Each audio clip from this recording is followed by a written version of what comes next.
Hello everyone, in this quick video I'm going to show you how you can easily make app icons black and white on iPhone. By following the few simple steps that I show you now, you'll be able to make app icon black and white in iPhone very easily. So make sure to watch the video till the end so you don't make any mistakes by saying that. Let's start the video. At first, make sure that you have updated your iPhone to the iOS 18 software update, and after that you have to press and hold onto the screen until the app starts shaking, and after that you have to tap on the option called edit on the top left corner, and then tap on the option called customize, and here tap on the option called tinted on the bottom right corner, and here on the bottom slider you have to drag all the way to the white.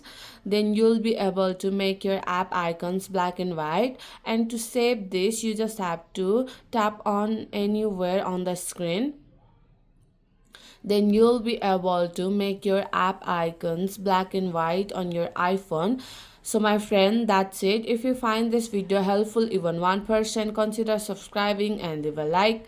I'll be back with another problem solving video like this. Thanks for watching.